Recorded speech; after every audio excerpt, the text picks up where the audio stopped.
صباح الخير عليكم, bonjour tout le monde, Azou Fillaoun. Aujourd'hui, dans l'émission Vite à Vie, nous avons l'immense plaisir de recevoir Mouna Benamani, artiste plasticienne d'origine algérienne, aujourd'hui installée à Montréal, au Canada. Son histoire est celle d'un parcours de migration, de résilience, d'expression artistique engagée. Elle nous ouvre les portes de son univers, où l'art devient un moyen de questionner le corps, la mémoire, le genre et la société. Pour commencer, pouvez-vous nous présenter brièvement à notre public? Bonjour, je m'appelle Mouna Benamani, je suis artiste plasticienne, artiste visuelle et je suis une artiste algérienne installée à Montréal depuis 1 an et demi, un peu plus. Mon parcours a commencé en Algérie. J'ai longtemps été d'abord autodidacte puisque mon premier rapport aux arts et à la peinture a commencé à l'adolescence avec la peinture à l'huile. Puis après ça, j'ai fait des études universitaires et tout jusqu'au jour où c'était l'appel quand même, l'appel de ma passion, de ce qui me faisait vibrer, c'était les arts. Et donc je décide de reprendre des études en art et d'en faire mon métier. Mes premières expositions étaient en Algérie. C'est là où tout a commencé et mon parcours s'est étendu jusqu'en France, en Espagne, dans beaucoup de pays dans le bassin méditerranéen, avant d'atterrir en Amérique du Nord.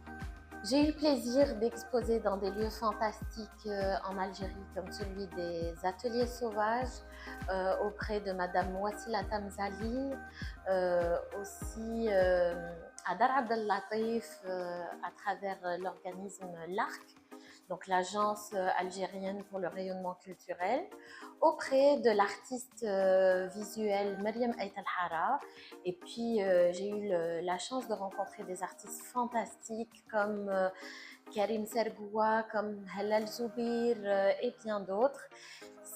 Encore cet hiver, j'ai eu le plaisir et l'honneur d'être invitée par l'artiste Hamza Bounoua, qui était donc le curateur et l'organisateur de la FIAC, donc le Festival international d'art contemporain qui s'est passé à Alger cette année. Et donc voilà, c'est très important pour moi de rester connectée à ma ville. Et puis là où tout a commencé, puis c'est Alger qui m'a tout donné dans un premier temps. Puis après, je m'en suis envolée vers la France, où j'avais fait donc mes études d'art à Aix-en-Provence, puis des études de sciences politiques en Arts and Culture Management à Sciences Po Paris. Là, en France, j'ai eu l'immense honneur d'exposer dans des lieux comme la Cité internationale des arts de Paris, la Friche Label de Mai, faire un passage aussi par l'Institut du monde arabe, et puis beaucoup d'autres expériences aussi en Espagne à travers la Casa Mediterráneo et puis la Casa Árabe también aussi. Et voilà, j'ai eu vraiment l'occasion de rencontrer des artistes fantastiques comme Serwan Baran, l'artiste irakien, Mehdi Bardi, artiste algérien. Et voilà, mon parcours a été parsemé de belles rencontres avec des artistes incroyables. À partir de là, suite à cela, mon premier contact avec l'Amérique du Nord a été à travers une exposition, un projet qui s'appelle Waiting for Omar Gatlatou, un projet qui a été monté et organisé, curaté par l'historienne de l'art et la curatrice Natasha Mary Lawrence. Cette exposition a été présentée à l'Université de Columbia. Un livre a été édité aussi et c'était à la Wallach Art Gallery. À partir de là, donc ce premier contact à l'Amérique du Nord et l'idée de s'installer au Québec commence à germer. Petit à petit, il me semble 3 ans plus tard, je décide de m'installer à Montréal. J'arrive à Montréal et là, j'arrive avec mes 2 valises, comme tous les Algériens qui arrivent à Montréal. Et je me dis, waouh, par où je vais commencer? J'arrive avec mes 2 valises et je me dis, ok, tu as tout un parcours derrière toi. Puis rapidement, je commence à réaliser que on est sur un nouveau continent et toutes mes références sont pas connues ou reconnues. Et il s'agit de refaire tout à zéro, à nouveau, de garder mon courage, moi, mon courage, mes quelques économies, mes 2 valises et je me dis, ok, par où commencer? Dans mes recherches d'appartements, d'emploi et tout ça, je tombe sur un programme dédié aux artistes professionnels, gratuit, offert par le Québec aux artistes professionnels qui s'appelle le programme Essor. Je les contacte, je rentre en contact avec eux. Je suis finalement acceptée par ce programme suite à des vérifications de tout mon CV, portfolio, etc. Et puis là commence, disons, mon premier contact à l'environnement culturel montréalais, puisque là, ce programme Essor me donne accès à un conseiller, disons comme un manager ponctuel dont lui a la fonction de nous mettre en contact avec les galeries, les subventions, les programmes d'ateliers comme celui-ci. Donc ce programme Essor me met en contact avec la coopérative d'artistes qui s'appelle la Coop Madame, où se trouve mon atelier dans lequel nous sommes aujourd'hui.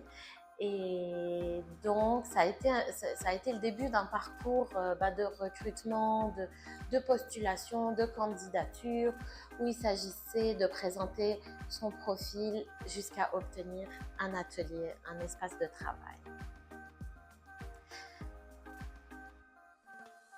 À partir de là, à partir de l'obtention de l'atelier, je commence à m'installer et puis je commence à découvrir tout un tissu culturel que j'ignorais et qui est totalement différent de celui de l'européen ou du nord-africain ou du Moyen-Orient.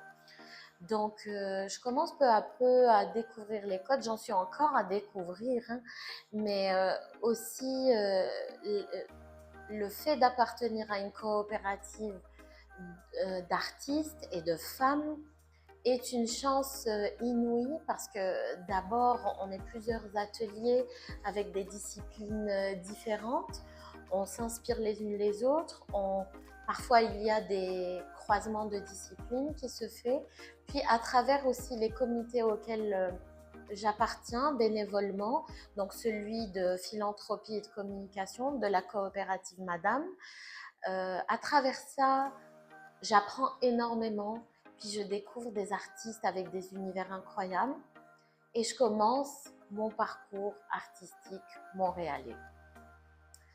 Ce que je peux dire sur un parcours d'immigration, c'est que disons que c'est des montagnes russes et que c'est important de garder le cap.